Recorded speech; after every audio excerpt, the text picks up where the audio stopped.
ঈদের আনন্দযাত্রা চোখের পলকেই পরিণত হলো মৃত্যুপুরীতে।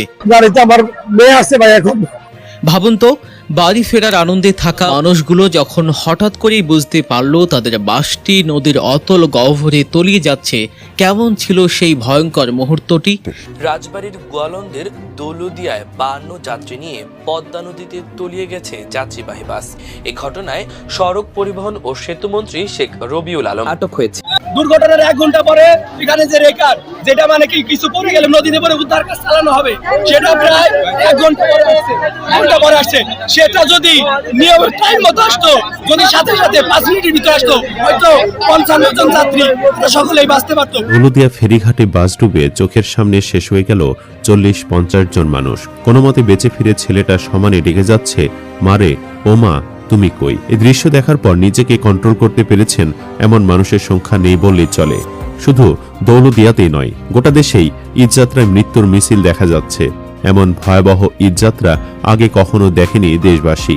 বাসটি ফেরিতে ওঠার অপেক্ষায় ছিল, হঠাৎই ঘটনা ঘটে গেল। হাসনাহিনা নামের একটি ছোট ইউটিলিটি ফেরি সজোরে পন্টনে আঘাত করে। এতে বাসের ড্রাইভার নিয়ন্ত্রণ হারিয়ে ফেলেন, ব্রেক কাজ করেনি। বাসটি ধীরে ধীরে পিছলে পন্টন থেকে সোজা পদ্মা নদীর গভীর জলে পড়ে যায়। লোহার দানব যেন এক মুহূর্তে পানির নিচে তলিয়ে গেল। দর্শক, দৌলতিয়া ফেরিঘাটে প্রায় অর্ধ শতাধিক মানুষ নিয়ে একটি বাস যখন দুর্ঘটনার কবলে পড়ে, বাসটি নিয়ন্ত্রণ হারিয়ে যখন পানির মধ্যে অতলে ডুবে যান, তখনই সাথে সাথে যদি ফায়ার সার্ভিস এবং হামজা দিয়ে বা বিভিন্নভাবে তাদেরকে সাথে সাথে সহযোগিতা করা হতো এবং উদ্ধারের কাজ যদি সাথে সাথেই চালু করা যেত, তাহলে অনেক মানুষ তারা তাদের জীবন ফিরে পেত, এমনটাই দাবি করেছেন স্থানীয়রা। তারা বলেন যে বাসটা যখন দুর্ঘটনার কবলে পড়েন তার প্রায় 3 ঘন্টা পরে উদ্ধারকারীরা তাদের কার্যক্রম শুরু করেন, যাতে করে অনেক মানুষ নিহত হয়েছেন।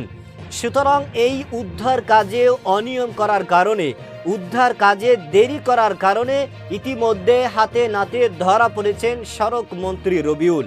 দর্শক, এ বিষয়ের কিছু অংশ ভিডিওর শুরুতে শিরোনামে আপনারা দেখেছেন, বিস্তারিত পুরো ভিডিও জুড়ে। তার আগে আমার একটা অনুরোধ, যারা আমার চ্যানেলে নতুন আসছেন চ্যানেলটি সাবস্ক্রাইব করে ওয়াল ক্লিক করে বেল আইকনটি বাজিয়ে দিন। দর্শক, এই সড়ক মন্ত্রী রবিউল আটক করা হয়েছে, সেটা আমরা দেখব। সেটা দেখার আগে প্রথমেই চলুন দেখে আসি ঘটনাস্থলে কি হয়েছিল এবং কারা কারা নিহত হয়েছেন এবং কাদেরকে খুঁজে পাওয়া গেছে, এখনও তাদেরকে খুঁজে পাওয়া যায়নি এবং ড্রাইভারকেও ইতিমধ্যে আমরা শুনেছি তার নিথর দেহ উঠানো হয়েছে। দর্শক, স্পটে কি হয়েছিল সেটা আমরা প্রথমে দেখে এরপর ওই বিষয়টি দেখব। ভিডিওটা অত্যন্ত গুরুত্বপূর্ণ, তাই ধৈর্য ধরে একটি লাইক এবং পুরো ভিডিওটা শেষ পর্যন্ত দেখতে থাকুন। রাজবাড়ীর গোয়ালন্দের দৌলদিয়ায় 52 যাত্রী নিয়ে পদ্মা নদীতে তলিয়ে গেছে যাত্রীবাহী বাস। আহত অবস্থায় 7 জনকে উদ্ধার করে গোয়ালন্দ উপজেলা স্বাস্থ্য কমপ্লেক্সে ভর্তি করা হয়েছে। নিখোঁজ রয়েছে আরো অন্তত 31 জন। দুর্ঘটনার পরপরই বাসটি উদ্ধার কার্যক্রম শুরু হলেও প্রচন্ড ঝড় বৃষ্টির কারণে তা ব্যাহত হয়। পরে রাত 1টার দিকে নদী 2 ফুট পানির নিচ থেকে বাসটি টেনে তোলে উদ্ধারকারী জাহাজ হামজা। ফায়ার সার্ভিস সূত্রে জানা যায়, উদ্ধার হওয়া 14 লাশের মধ্যে 3 জন পুরুষ, 7 জন নারী ও 4 জন শিশু রয়েছে। জানা গেছে, বুধবার দুপুর 2:10 কুষ্টিয়ার কুমারখালী থেকে ঢাকার উদ্দেশ্যে ছেড়ে আসা বাসটিতে 56 জন যাত্রী ছিল, যাদের বেশিরভাগই ঈদের ছুটি শেষে কর্মস্থলে ফিরছিলেন। বাসটি যখন ফেরিতে ওঠার জন্য পুন্টুনের দিকে যাচ্ছিল, তখন 4 ও 5 জন বাস থেকে নেমে যান। বাসটি পুন্টুনে যাওয়ার সময় চালক নিয়ন্ত্রণ হারালে সেটি পদ্মা নদীতে পড়ে তলিয়ে যায়। ফেরিতে ওঠার আগে সপরিবারে ঘাটে অপেক্ষা করছিলেন প্রত্যক্ষদর্শী হিরো বাপ্পি। তিনি বলেন, ফেরির পুন্টুনে দাঁড়িয়ে ভিডিও করছিলাম, হঠাৎ চিৎকার শুনে তাকাতে দেখি বাস পুন্টুন থেকে দ্রুত গতিতে পানিতে পড়ে গেল। বাসটি যাত্রীতে পরিপূর্ণ ছিল বলে তিনি জানান। স্থানীয়রা জানান, বাসটি 3 নম্বর ঘাটে এসে ফেরিতে উঠতে গিয়ে ব্রেক ফেল করে পদ্মা নদীতে ডুবে যায়। 4-5 জন যাত্রী পরিবহন থেকে নেমে পুন্টুনে দাঁড়িয়েছিলেন, শুধু তারাই জীবিত আছেন। সৌহার্দ্য পরিবহনের এক যাত্রী তার স্ত্রী, পুত্র, শাশুড়িকে বাসে রেখে উজু করতে নিচে নেমেছিলেন। তিনি আহাজারি করতে করতে বলেন, আমি এখানে, তুমি কি বোকা নাকি? তুমি আমার এখানে নামে প্রস্রাব করাইলা, ওকে বাবা তুমি এখানে প্রস্রাব করো, গাড়িতে উঠে ফেরি গাড়িতে উঠলে আমি ওযু করব, নামাজ পড়বো। তুমি এক কাজ করো, তোমার আম্মুর সাথেই করো, আমি এখান থেকে ওযুটা করে আসি। কয় না বাবা আমি ওটা করতে বাবা, তাহলে আমি নামবো না। আমার ছেলে, আমার ওয়াইফ আর আমার শাশুড়ি আছে, আমিও ছিলাম। আরেক প্রত্যক্ষদর্শী বলেন, বাসটা এখানে আসে 3 নম্বর ফেরিঘাটে। আসার পরে বাসটা ব্রেক ফেল করছে, ব্রেক ফেল করে মানে আপনার ড্রাইভার পারলে কিন্তু আপনার যে কোনো সাইড নিয়ে একটাই করতে পারতো, ড্রাইভার লাফ দিয়ে নামে গেল পল্টনের উপরে। নামার পরে গাড়িটা পানিতে চলে গেল। তারপরে জীবিত আপনার 7 জন লোক উঠে হয়েছে, আর মৃত আপনার 4-5 জন লোক উঠে হয়েছে আনুমানিক, উঠে তাদের হসপিটালে পাঠানো হয়েছে। তা আমি এখানে ছিলাম, আমার ডিউটি ছিল 3 নম্বর ঘাটে। প্রথম গাড়ি টানতেছে ফেরিগুলো লেগে, পরে গাড়ি ব্রেক খুলে গেছে। ব্রেক খোলার কারণে এই গাড়িটা এখানে বাজার মানে চেষ্টা করছিল, মানে ড্রাইভারে খুব মানে কাতে করছিল যে বাজার লেগে তুমি বাজে নাই অতিরিক্ত না করার কারণে ফেরি ডাইরেক্ট উল্টে মানে এবার নিষ্পেল নামছে, নিষ্পেল নামে আড়াটা উল্টানতেছে। উল্টান দেওয়ার পরে মনে করলেন যে এইভাবে মনে করলেন যে আস্তে আস্তে তলায় গেছে। যাত্রী আসলে মেলা যাত্রী ফুল যাত্রী ছিল, 5-7 জন লোক বাঁচছে, তারপর আর বাঁচে নাকি ফুল যাত্রী ভরা। শীতের বাজার তো সোয়া পরিবহন, রাজবাড়ি। আপনি বলেন রাজবাড়ি কালোখালী থেকে আসে যে গাড়িটা এখানে আসে রাজবাড়ি কালোখালী থেকে গাড়িটা আসে সৌহার্দ্য পরিবহন, সেই গাড়িটাই পড়ে গেছে এভাবে ডাঙে একদম ব্রেক ফেলে। মানে ড্রাইভার বাঁচাতে পারে নাই, ড্রাইভার চেষ্টা করছিল, ড্রাইভার ভিতরে ছিল, ড্রাইভার বাইতে পারে নাই। ফরিদপুর ফায়ার সার্ভিসের কমান্ডার মোহাম্মদ বেলাল উদ্দিন বলেন, রাত 7:30 পর্যন্ত 2 নারীর লাশ উদ্ধার করে হাসপাতালে পাঠানো হয়েছে। তবে প্রাথমিকভাবে ধারণা করা হচ্ছে 40 জনের মতো লাশ পানির নিচে রয়েছে।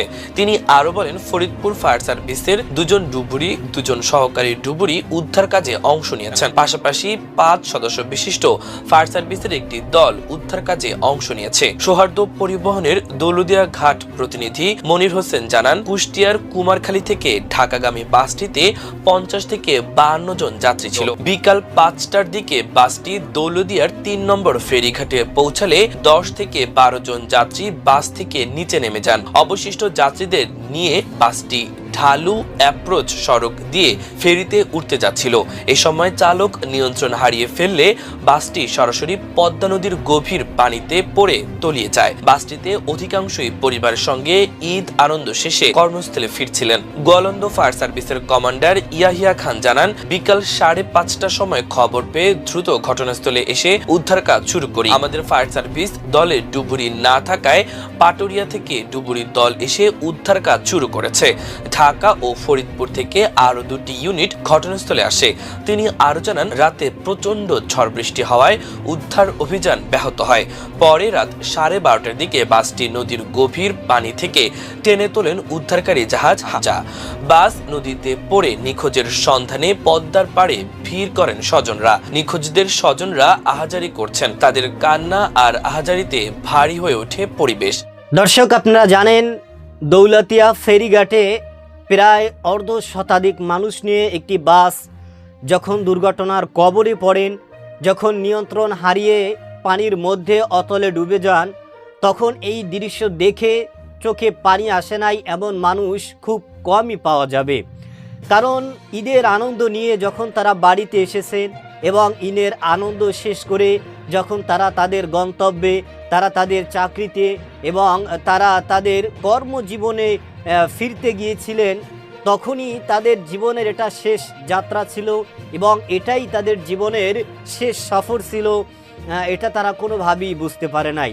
আপনারা দেখেছেন, অনেকে দাবি করেছেন যে এটা বাস হয়তো হেল্পার চালিয়েছেন এবং হেল্পারের কারণেই হয়তো এ ধরনের একটা অঘটন ঘটেছে। কিন্তু ইতিমধ্যেই আপনারা দেখেছেন যে চালকের নিথর দেহ উদ্ধার করা হয়েছে এবং গাড়ির স্টিয়ারিংয়ের চাবি সেই জায়গায় ছিল, যে কারণে মানুষ এটাকে নিয়ে আবারও আলোচনা ও সমালোচনার ঝড় উঠেছে। তাদের সকলের দাবি যে ড্রাইভার তার শেষ পর্যন্ত সর্বোচ্চ চেষ্টা করে গেছেন এবং তিনি চেয়েছেন যাতে করে তার সকল যাত্রীরা প্রাণে বেঁচে যায়। ড্রাইভার যদি তিনি তার জীবন রক্ষার্থে তিনি যদি তার নিজেকে বাঁচাতে চাইতো, তাহলে সে হয়তো নিজেকে বাঁচাতে পারত।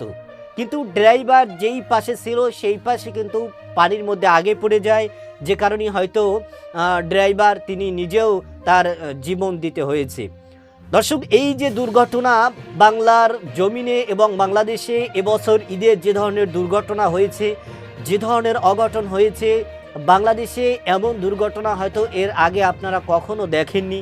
তাহলে সুতরাং এটাই বোঝা যায় যে যারা দায়িত্বে রয়েছেন, এই সড়ক মন্ত্রী এবং সেতু মন্ত্রী, তারা হয়তো তাদের কোনো ব্যর্থতার কারণে, তাদের কোনো অনিয়মের কারণে হয়তো এ ধরনের দুর্ঘটনা হইতেছে।